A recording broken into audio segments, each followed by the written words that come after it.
కానీ సార్ ఇప్పుడు జరుగుతున్న పరిణామాలు చూస్తే థర్డ్ వరల్డ్ వార్ రావడానికి అవకాశం ఎంత అనేది క్వశ్చన్ వేసుకుంటే చైనా వ్యవహరిస్తున్న తీరు, రష్యా వ్యవహరిస్తున్న తీరు అబ్జర్వ్ చేస్తే మీకేమనిపిస్తుంది? మీరు మంచి అంటే ప్రతి ఒక్కరి మైండ్లోకి వచ్చేస్తున్నది ఇది. ఎందుకంటే ఆల్మోస్ట్ ఇది వార్ అనేది ఇప్పుడు రెండు పార్టీల మధ్య కాదు జరిగింది, ఇప్పుడు ఆల్మోస్ట్ రీజనల్ మొత్తం ఇన్వాల్వ్ అయింది. గల్ఫ్ ఆ ఏరియా అంతా, వెస్ట్ ఏషియా అంతా ఇన్వాల్వ్ అయిపోయింది. నెంబర్ ఆఫ్ కంట్రీస్ ఇంక్రీజ్ అవుతూనే ఉన్నాయి.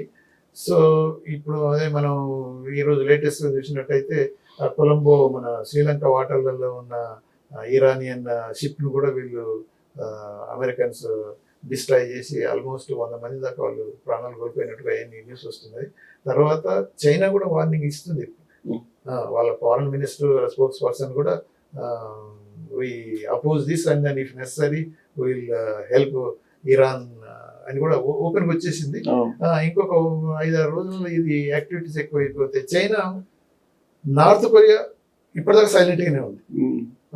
వాళ్ళు నార్త్ కొరియా చైనా మాత్రం అవసరం వచ్చినప్పుడు అయితే ఇరాన్ సైడ్ దిగవచ్చు. కిమ్ సైన్యాన్ని పంపిస్తారా? కిమ్ చైనీస్ కూడా. కాకపోతే ఈ ట్రంప్ కూడా మన పుటిన్ కూడా సీరియస్గా కండెమ్ చేస్తున్నాడు, కానీ ఆయన కొంత అక్కడ ఇరకపోయి ఉన్నాడు కాబట్టి సీరియస్గా వీళ్ళకు సప్లై చేసేది ఆర్మమెంట్స్ ఇచ్చే పరిస్థితులు లేకపోవచ్చు. ఆయనకే అవసరం కదా యుక్రెయిన్ అక్కడ ఇలా. బట్ అదర్వైజ్ కూడా అంటే రష్యా కూడా ఎక్స్టెండ్ చేయొచ్చు సపోర్ట్ ఈ 4 కంట్రీస్. తర్వాత అమెరికన్ సైడ్ అమెరికాతో పాటు వార్లోకి దిగడానికి మాత్రం ఇప్పుడు నాటో రాకపోవచ్చు దాంట్లో, ఎందుకంటే వాళ్ళకి ఇప్పటికే చాలా డిఫరెన్సెస్ వచ్చేసింది. సో అమెరికానే ఫైట్ చేసుకోవాల్సి వస్తుంది. So world war 3 third world war వచ్చే పరిస్థితులు కనుక వచ్చినట్టయితే ఈ ఇరాన్ సైడ్ ఈ కంట్రీస్ ఉంటాయి. తర్వాత న్యూట్రల్గా ఉన్న కంట్రీస్ కూడా కొంతవరకు ఈ తారీఫ్ల వల్ల చాలామంది ట్రంప్ తోటి బాధలు పడ్డలు ఉన్నారు కాబట్టి ట్రంప్ వైపు అయితే పోరు, న్యూట్రల్గా ఉంటారు కానీ ట్రంప్ వైపు అయితే పోరు. ఈ ఈయూలో కూడా వాళ్ళు ఇప్పటిదాకా ఓపెన్గా ఏంటంటే అపోజ్ చేయట్లేదు, ఓకే వీఆర్ విత్ అమెరికా అంటున్నారు. బట్ ఒకవేళ రియల్గా వారు ఇన్వాల్వ్ అయ్యి వాళ్ళ సోల్జర్స్ వచ్చేసి వాళ్ళ ఆర్మ్స్ వచ్చేసి అమెరికా తరఫు నుంచి ఇరాన్ మీద యుద్ధం చేస్తారని అయితే నేను అనుకోను. సో ఒకవేళ అదే జరిగితే అరబ్ నాటో వస్తుందా? అసలు లేదంటారు, అసలు లేదనుకోండి. జస్ట్ అరబ్ నాటో అనేది ఒకటి వినిపిస్తుంది కదా ఈ మధ్య. ఇప్పుడు అమెరికా డైరెక్ట్ యుద్ధంలోకి వస్తే అలాంటి సిచ్యువేషన్ ఏమైనా వస్తుందా? అంటే ఇప్పుడు ఈ ఇరాన్ కనుక ఒకవేళ ఇప్పుడు వాళ్ళు ఇచ్చే ఇప్పుడు అటాక్స్ ఏంటంటే అమెరికన్ అసెట్స్ మీదనే అమెరికన్ బేసెస్ మీదనే మేము చేస్తున్నాం అని అయితే ఉంటే ఒక్కోసారి అన్కంట్రోల్. ఇప్పుడు ఏమైంది, ఇస్లామిక్ రెవల్యూషనరీ గాడ్స్ ఆ కోర్ ఏదైతే ఉందో వాళ్ళ టాప్ లేయర్ ఎగిరిపోయినారు. ఇప్పుడు వాళ్ళ సెకండ్ ఉన్న వాళ్ళు వీళ్ళు కనుక ఎలా ఉంటుందంటే ఎక్కువ పౌరుషంతో ఏదైనా యాక్ట్ చేసి ఇప్పుడు సేమ్ ఇప్పుడు ఒమాన్ ఉన్నది, ఒమాన్ మీడియేట్ చేసింది మన డిస్కషన్స్ అప్పుడు డైలాగ్ లో ఇది కానీ అక్కడ కూడా వాళ్ళకి బేస్ ఉంది కాబట్టి అటాక్ చేసింది. అలానే ఇప్పుడు ఖతర్ కూడా అంతకుముందు ఒకసారి మీడియేట్ చేసింది. అది హమాస్ వాళ్ళు ఉన్నప్పుడు ఇజ్రాయెల్ మధ్య మీడియేట్ చేస్తే ఇజ్రాయెల్ ఖతర్ వాళ్ళ దాంట్లో కూడా అటాక్ చేసింది. అంటే ఇవన్నీ జరుగుతుంది. అయితే అటువంటి అప్పుడు ఎలా ఉంటుందంటే వీళ్ళు కనుక ఇదే పద్ధతిలో ఉండి వాళ్ళ గల్ఫ్ కంట్రీస్ల మీద అమెరికా స్థావరాలు కాకుండా అదర్ ఏరియాస్ మీద బొంబార్డ్మెంట్ కనుక జరిగితే అటాక్ జరిగితే అప్పుడు కొద్దిగా ఇరాన్కు ప్రాబ్లం అవుతుంది. కానీ అది జరగకుండా వాళ్ళు జాగ్రత్తలు తీసుకుంటున్నాం, మేము చేయట్లేదు అనేది అయితే ఉంది. బట్ అంత ఇప్పుడు ఫ్లూయిడ్గా ఉంది సిచ్యువేషన్, అన్సర్టనిటీ అంతా. అసలు అమెరికా వాళ్ళకే ఏం చేయాలనేది అర్థం కాకుండా వాళ్ళు ఎక్స్పెక్ట్ చేసిన ప్రకారం పోవట్లేదు. ఇరాన్లో ఉన్న వాళ్ళు మాత్రం will fight till the death. చలే ఉంది, మరణము వీరు స్వర్గము అనే పద్ధతిలో ఉన్నారు. వాళ్ళు మాత్రం సరెండర్ అయ్యే పద్ధతి లేదు. ఈయనేమో సరెండర్ అయితేనే నేను ఆపుతా అంటున్నాడు. అందుకని ఇంకొక 4-5 days లో మనకు కొద్దిగా పిక్చర్ క్లియర్ అయిపోతుంది. కానీ ఆర్జీవి గారు, రామ్ గోపాల్ వర్మ గారు తెలుసు కదా మీకు కూడా, వినుంటారుగా. ఆర్జీవి గారు ఏమంటారంటే ఈ వరల్డ్ వార్ గురించి క్రిస్టియన్స్ కను ఇస్లాం మధ్య నడుస్తున్నటువంటి వారు అని అంటారు. అంటే ఇప్పుడు అలా అని మనం 100% అనలేము, బట్ కలర్ అలానైతే కనిపిస్తుంది. ఎందుకంటే ఇది ఇస్లామిక్ రివల్యూషనరీ గాడ్స్ వీళ్ళంతా. ఇస్లామిక్ రివల్యూషన్ వచ్చినప్పుడే ఆ షా ప్రభుత్వాన్ని తీసేసి వీళ్ళు అధికారంలోకి వచ్చారు. దాని తర్వాత ఇప్పుడు ఇది షియైట్ రెండు ఉన్నాయి కదా మనకు, సున్నీస్ షియైట్స్. ఇప్పుడు ఇరానే హెడ్ క్వార్టర్, వాళ్ళే ఆయనే ఇది సుప్రీం లీడర్ అయితే కామినీ ఉందో ఆయననే ఈ షియైట్ అందరికీ మన పోప్కి ఎలా ఉంటాడో వీళ్ళకి అలా ఉంటాయి ఈ సెక్ట్ షియాస్. అందుకనే కదా ఇప్పుడు అన్ని వేరు వేరు దేశాల్లో గొడవలు అయ్యేది. అందుకని రామ్ గోపాల్ వర్మ గారు ఇచ్చిన క్యారెక్టరైజేషన్, ఎందుకంటే క్రిస్టియన్స్ కు ముస్లింలకు ఇస్లాంకు మధ్య జరుగుతున్న ఇది పోరాటం అనేది అంటే మళ్ళీ సున్నీస్ మళ్ళీ సపోర్ట్ చేయట్లేదు కదా. ఇప్పుడు మన వాళ్ళు ఇప్పుడు ఇక్కడ ఉండే మన అసరుద్దీన్ అండ్ టీము వాళ్ళు కూడా నిరసన వ్యక్తం చేస్తున్నారు. అంటే ఇప్పుడు కాశ్మీర్లో ఉన్నారు షియైట్స్ ఎక్కువ మంది కాశ్మీర్లో. యాక్చువల్గా ఇప్పుడు ఇరాన్లో చదువుకునే మెడికల్ స్టూడెంట్స్ అయినా అదర్ స్టడీస్ ఉద్యోగాలు చేసి చాలా మంది కాశ్మీర్ నుంచి ఉన్నారు, జమ్మూ కాశ్మీర్ నుంచి. సో అక్కడ అన్ని డిమాన్స్ట్రేషన్స్ అన్ని ఇవన్నీ అవుతున్నాయి కదా. సో ఇక్కడ కూడా మన దగ్గర కూడా ఉన్నారు సున్నీస్ షియైట్స్ ఉన్నారు కదా. సో సియాస్ అంతా మన ర్యాలీలు తీశారు కదా. అవును. సో ఇక ఇస్లాం అనేది యాంగిల్లో అవసరం వస్తే అది కూడా జరగవచ్చు. ఇద్దరు కలుస్తారు, ఇద్దరు కలవచ్చు, సున్నీస్ షియాస్. అప్పుడు రామ్ గోపాల్ వర్మ చెప్పింది వర్కౌట్ అవుతుంది ఆ పద్ధతిలో. సో వరల్డ్ వార్ రావడానికి ఛాన్సెస్ ఎంత ఉన్నాయి సార్ మీ అనుభవం దృష్ట్యా ఒక రాయబారిగా? ఇప్పుడున్న పరిస్థితుల్లో చూస్తే ఒకప్పుడు ఇక వరల్డ్ వార్ అనేది ఎందుకంటే ఆ రోజులు వేరు. 40s లో 39 నుంచి స్టార్ట్ అయ్యి సెకండ్ వరల్డ్ వార్ 44 దాకా పోయి 45 అంతా క్లోజ్ అయిపోయి యుఎన్ అవతరించింది, అదర్ ఇంటర్నేషనల్ ఇన్స్టిట్యూషన్స్ వచ్చినాయి కదా. ఆ రోజులకు ఈ రోజులకు వార్ అంటే ఏంటి? అప్పుడు కొంత ఫిజికల్ గా సైన్యాలు భూమి మీద కొట్లాడుకోవాల్సి వచ్చింది. ఇప్పుడు అలా కాదు, నువ్వు ఇంట్లో కూర్చొని ఇప్పుడు సైబర్ వార్ నువ్వు చేసి ఈవెన్ సెటిలైట్స్ కూడా డౌన్ చేసే టెక్నాలజీ ఇప్పుడు చైనీస్ సంపాదించారు, అమెరికన్స్ కూడా సంపాదించారు. అంటే అటువంటి అప్పుడు వరల్డ్ వార్ అనేది డైరెక్ట్ గా ఇన్వాల్వ్ అయ్యి కంట్రీస్ ఫిజికల్ గా ఫైట్ చేసే వరల్డ్ వార్ లెక్క ఉండదు.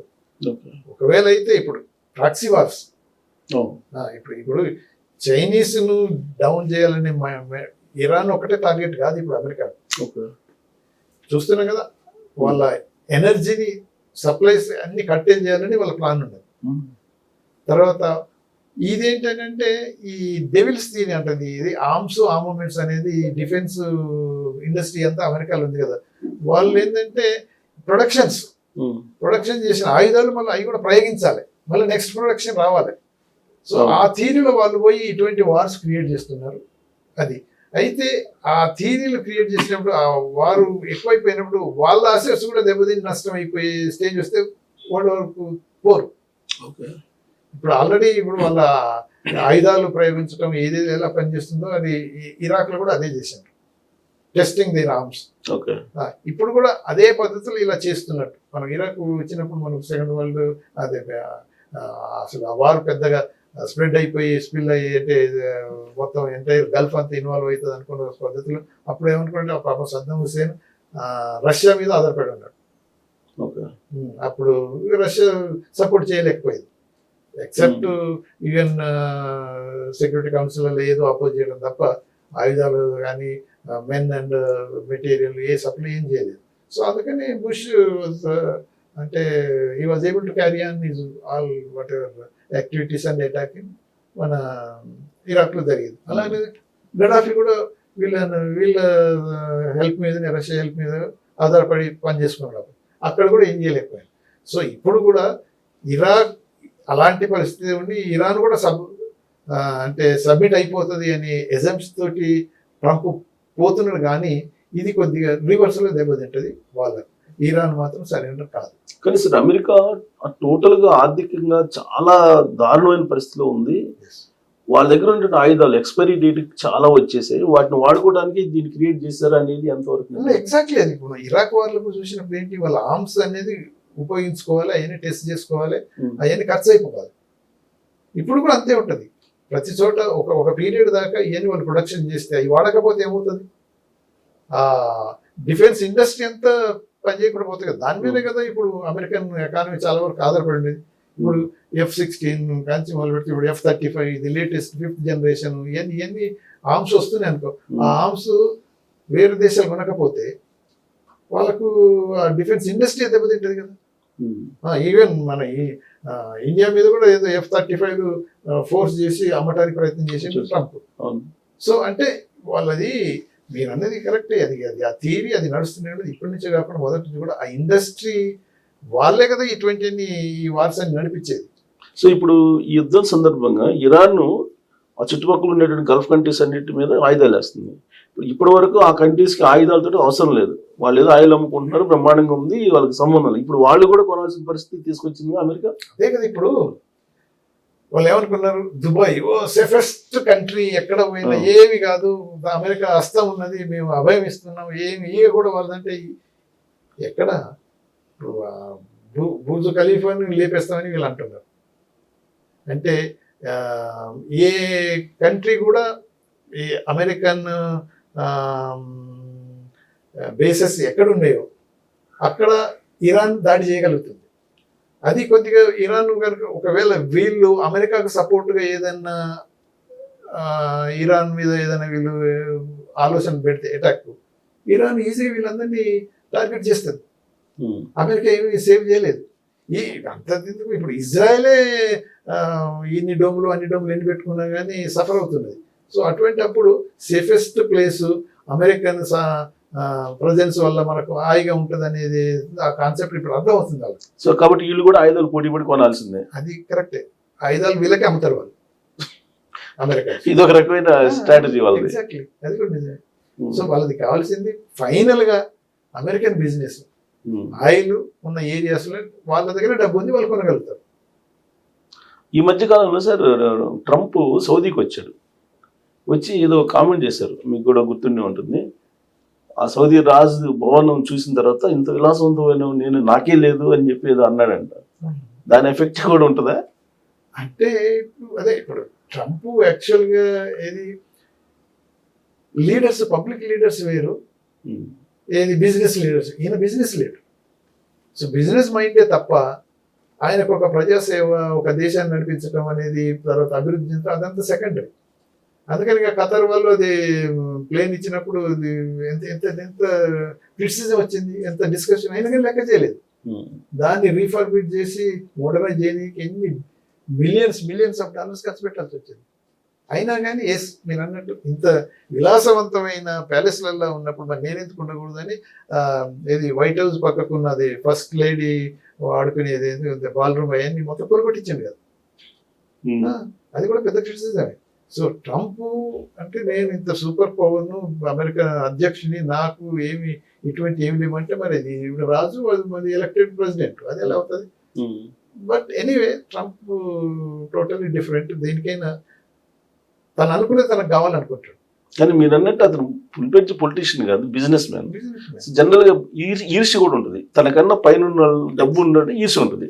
సో ఇప్పుడు గల్ఫ్ ని చూసిన తర్వాత అతనికి ఏదో మనసులో పడి ఈ మొత్తం గల్ఫ్ ని టోటల్ గా, నాట్ ఓన్లీ ఇరాన్, మొత్తం గల్ఫ్ ని టోటల్ గా క్లోజ్ చేయాలని ఆయన. అంటే గల్ఫ్ అంతా తన కంట్రోల్లో ఉండాలనేది. ఇరాన్ అనేది ఒక ఇరిటేషన్. మిగతా వాళ్ళు ఓకే, అప్పుడప్పుడు కొద్దిగా అపోనెంట్ గా మాట్లాడినా అంటే ఎగ్నెస్ట్ గా ఏదైనా అన్నా కానీ వాళ్ళంతా అమెరికన్ సుపీరియారిటీ అని సబ్మిట్ అవుతున్నారు. కానీ ఇరాన్ మాత్రం కావట్లేదు. తర్వాత ఇరాన్ లో ఉన్న రిసోర్స్, ఆయిల్ అయినా మినరల్స్ అయినా బోల్డ్ అంతా ఉన్నది కాబట్టి అది కూడా మనకు తీసుకోవాలనేది ట్రంప్ ఆలోచన. అటువంటిప్పుడు అంటే ఇప్పుడు ఇక మనం అనుకుంటాం కదా, బిజినెస్ మెన్ కదా, ఒక్కోసారి ఏమైందంటే సరి అయినా బిజినెస్ చేయకపోతే పిచ్చి పని చేస్తే బిజినెస్ కొలాప్స్ అవుతుంది, నువ్వు బ్యాంక్రప్సీ డిక్లేర్ చేసుకోవాల్సి వస్తే. అదే పరిస్థితి ఇప్పుడు అమెరికాకు ట్రంప్ వల్ల జరిగే అపాయం ఉందని అమెరికన్స్ అంటున్నారు. సో కాబట్టి అమెరికన్ అడ్వెంచరిజం బదులు ట్రంప్ అడ్వెంచర్ అనడం బెస్ట్. ఇప్పుడు ట్రంప్ అండ్ నెతన్యాహు ఏదైతే అడ్వెంచర్ ఏదైతే ఉందో అది అమెరికాకు మాత్రం నష్టం కలిగిస్తుంది, కానీ ఏదైతే ఆశించిన ఫలితాలు మాత్రం వాళ్ళకు వచ్చేటట్టు అయితే కనిపించట్లేదు. సో ఇది మునిగిపోయే వ్యవహారం, అమెరికా మునిగిపోయే వ్యవహారం నడుస్తుంది ఇప్పటికైతే. సో ఇదంతా ఇలా ఉంటే సార్, పాకిస్తాన్ ప్రెసిడెంట్ నేను కాక మొన్న ఒక స్టేట్మెంట్ ఇచ్చాడు, మరో యుద్ధానికి భారతదేశం సిద్ధం అవుతుంది అని. ఇదేంటి ఇది మళ్ళా? ఇప్పుడు అదే చూస్తుంది. ఇప్పుడు పాకిస్తాన్ ఇప్పుడు ఆఫ్ఘనిస్తాన్కు నడుస్తుంది. ఇప్పుడు ఆఫ్ఘనిస్తాన్ ఇండియానే ప్రలోభ పెట్టి సపోర్ట్ చేసి యాంటీ పాకిస్తాన్కి ఇటువంటి చేపిస్తుంది అనేది అది ఆ, మనం మునీర్, నేను అప్పుడప్పుడు అంటాను ఆయన ఆర్మీ చీఫ్ ముల్లా మునీర్, అంటే ఆయన చేసేదంతా ఇది మాస్కులలో ప్రీచ్ చేసి ఎలా రెచ్చగొడతారు అలానే ఆయన మాట్లాడే పద్ధతిలో ఉంటుంది. సో అదేంటంటే యాంటీ ఇండియా యాక్టివిటీస్ను ఎక్కువ చూపించనీకి ఇటు ఆఫ్ఘనిస్తాన్ రెచ్చగొట్టి పాకిస్తాన్ మీద తోలుతుంది అనే పద్ధతిలో చూపించనీకి ఇవన్నీ ఎక్విజేషన్స్. ఓకే, ఇప్పుడు అది ట్రంప్కు ముల్లా మునీర్కు సంబంధం ఎలా ఉంది అంటే ట్రంప్ ఏంటంటే ఏది బిట్ కాయిన్ ఏది క్రిప్టో కరెన్సీలో మొత్తం బిట్కాయిన్ మొత్తం ప్రమోట్ చేస్తుంటాడు అనుకుంటా. తర్వాత ఇప్పుడు వాళ్ళ అల్లుడు వాళ్ళంతా వచ్చి డిస్కస్ చేస్తున్నాడు బిజినెస్ కు, మా దగ్గర ఇన్ని ఉన్నాయి మినరల్స్ అది ఉన్నది మీరంతా ఎక్స్ప్లోర్ చేసుకోవచ్చు, we are open for your business అని సరెండర్ అయిపోయాడు ముల్లా మునీర్. సో అది ఫ్యామిలీ బిజినెస్ పాయింట్ ఆఫ్ వ్యూలో క్లోజ్ కాగలుగుతున్నారు. ఓకే, ఈ క్రిప్టో కరెన్సీస్ ఒకటి, అదర్ బిజినెస్ లో ఒకటి, కాంట్రాక్ట్స్ అవి ఏమన్నట్టు వాళ్ళకి ఇస్తున్నారు. ముల్లా మునీర్ కానీ అతను అమెరికా మనం పాకిస్తాన్ ప్రెసిడెంట్ అంటారు ఏమంటారంటే సింధు జలాలకు సంబంధించి వీళ్ళు కట్టడి చేశారు, అదే యుద్ధం, అదే మళ్ళీ యుద్ధానికి సిద్ధం అవుతుంది, దానికి సంకేతం అని అంటాడు. అంటే అదే ఇప్పుడు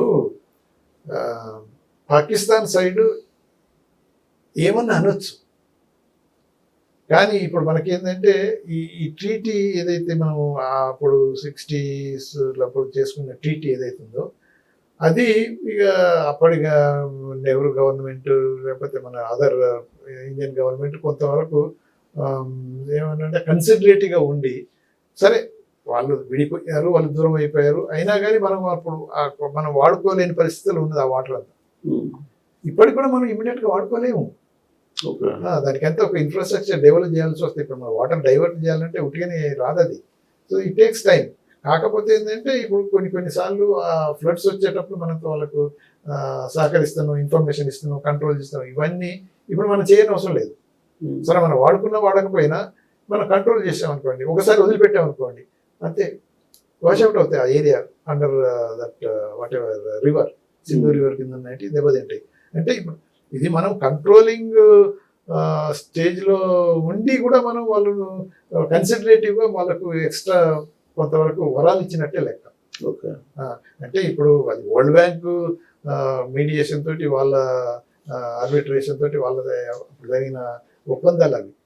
సో ఇప్పుడు వాళ్ళు ఏంటంటే ఇప్పుడు లేదు మీరు ఇండియా కెనాట్ స్టాప్ దిస్, లేకపోతే అంటే ఏమంటారు వాళ్ళంతా వాళ్ళే డిసైడ్ చేసుకోవడానికి వీలు లేదు, మమ్మల్ని కన్సల్ట్ చేయాలి, అవన్నీ సెకండరీ. మనం కంట్రోల్లో ఉన్నా కూడా కంట్రోల్ చేసుకోవచ్చు. అంతేనా, లేదంటే ట్రంప్ కన్సర్న్లో ఇలాంటి మళ్ళీ మూడో యుద్ధానికి సిద్ధమవుతున్నాం అనేది సంకేతాలు ఇస్తున్నారా? లేదు, ఇప్పుడు ఇక ప్రతిదానికి ఇప్పుడు ఆఫ్ఘనిస్తాన్లో ఇప్పుడు తీవ్ర పోరాటం జరుగుతుంది బార్డర్లో. వాళ్ళందరూ వీళ్ళు పాకిస్తాన్ F-16లో డౌన్ చేసారు అవన్నీ జరుగుతున్నాయి, అది ఇంకా ఎస్కలేట్ కావచ్చు. సో పాకిస్తాన్ సైడ్ అంతా ఒకటే కదా, డైవర్ట్ చేయడానికి ఇండియా ఒకటే, ఇండియా టార్గెట్, ఇండియా చేపిస్తుంది అనేది ప్రజలకు చెప్పనీకి ప్రజలు కూడా నమ్ముతున్నారు కొంతవరకు. సో ఇప్పుడు మాత్రం మనకు అంటే ఆఫ్ఘనిస్తాన్ యాంగిల్ కనుక చూసినట్టయితే యాక్చువల్గా మనం ఆఫ్ఘనిస్తాన్కు కూడా మనం హెల్ప్ చేయొచ్చు, చేయటం వల్లనే వాళ్ళు కంట్రోల్ అయిపోతారు. అంటే ఇప్పుడు దాకా మనం డైరెక్ట్ ఎప్పుడు చేయలేదు, ఇండైరెక్ట్గా వాళ్ళకు ఇన్ఫ్రాస్ట్రక్చర్ అవన్నీ డెవలప్ చేస్తున్నాం. అట్లీస్ట్ మనకు గుర్తొస్తుంది ఆఫ్ఘన్ ఫారెన్ మినిస్టర్ వచ్చి ఢిల్లీలో ఇండియన్ సాయిల్ మీద ఉండి అగెనిస్ట్ పాకిస్తాన్ స్టేట్మెంట్ ఇచ్చేటప్పుడు వాళ్ళకైతే మండిపోయింది అప్పుడు. అంటే ఇప్పుడు అటువంటివి కూడా మనం ఉపయోగించుకోవాల్సిన అవసరం ఉంటుంది, ఎందుకంటే వాళ్ళు కూడా అయ్యే చేస్తున్నారు కదా. మొన్నటి వరకు ఆ తాలిబాన్ తోటి ఏదో చేసి వాళ్ళు అనుకున్నది ఏంటంటే సేమ్ టర్కీ తోటి చేశారు అది. సో మిస్కాల్కులేట్ చేసి ఇవన్నీ ఫోర్సెస్ అగైనెస్ట్ ఇండియా చేయాలనుకుంటే బంగ్లాదేశ్, నేపాల్ కూడా వాళ్ళ హస్తం ఉందా సార్? ఉంటుంది. ISI చాలా యాక్టివ్ గా ఇన్వాల్వ్ అయింది బంగ్లాదేశ్ యాక్టివిటీస్ వల్ల. నేపాల్లో కూడా ఉంది. నేపాల్ నుంచి ఏది అప్పుడు మన ఏరోప్లేన్ హైజాక్ చేసినప్పుడు కందహార్, అప్పుడు నేపాల్ నుంచి అక్కడ ఆపరేషన్స్ స్టార్ట్ అయింది. Okay. వాళ్ళ డిప్లొమాటిక్ మిషన్స్ అక్కడ ఉంటే అక్కడ నుంచి ఇవన్నీ ప్లాన్ చేశాను. సో అదంతా ఉన్నది. సో ఫైనల్ గా సార్ ఇప్పుడు రష్యా నుంచి మనకు ఆయిల్ రాకపోతే మన పరిస్థితి ఏంటి? అదే ఇప్పుడు మనం పెట్రోలియం మినిస్టర్ అనే మనకు 25 days వరకు సరిపోను ఆయిల్ రిజర్వ్స్ మన దగ్గర ఉన్నాయి.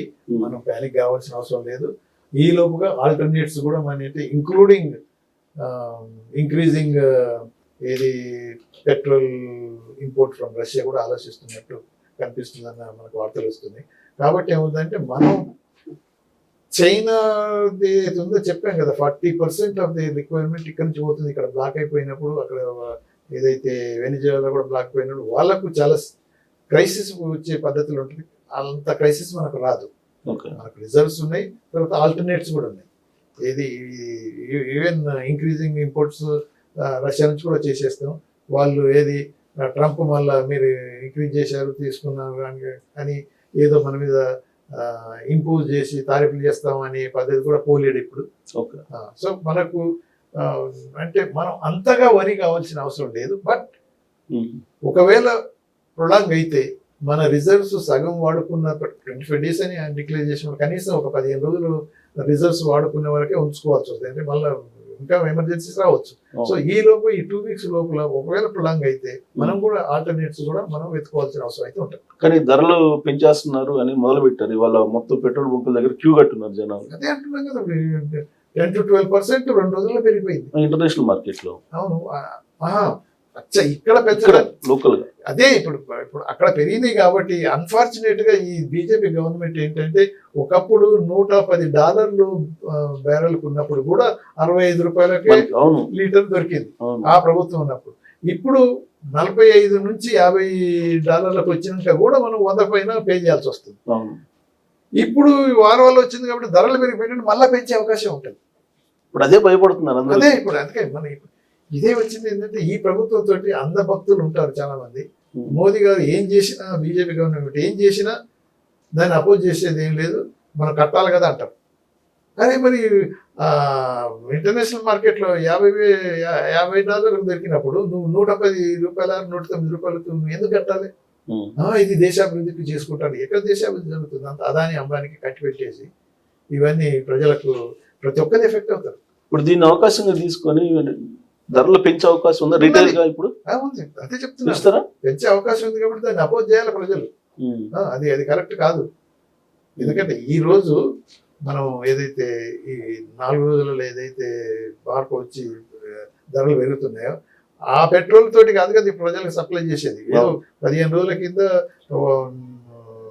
సప్లైస్ జరిగినాయి అని మనం వాడుతున్నాం. రిజర్వ్స్ అన్నీ అయ్యే కదా, రిజర్వ్స్ అయ్యే వాడుతున్నాం. ఆ రేట్కు నువ్వు వచ్చి మళ్ళీ ఈ రేట్లో పెట్టేసానంటే అది కావాల్సుకొని చేస్తుంది ప్రభుత్వం. ప్రజలకు మీద భారం మోపడానికి ప్రయత్నం చేస్తుంది. కానీ అది మంచిది కాదు, అది అపోజ్ చేయాల్సిందే.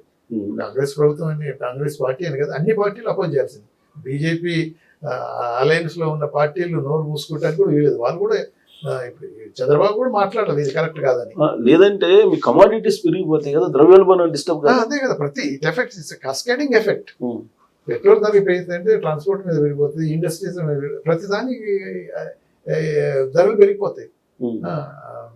ద్రవ్యోల్బణం అంటే ఇన్ఫ్లేషన్ ఇంక్రీజ్ అవుతుంది.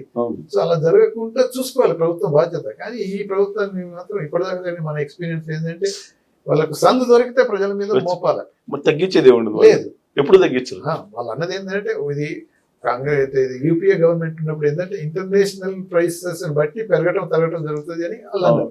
కానీ వీళ్ళు ఏంటంటే ఒకటి పెరగటం తప్ప తరగటం లేదు.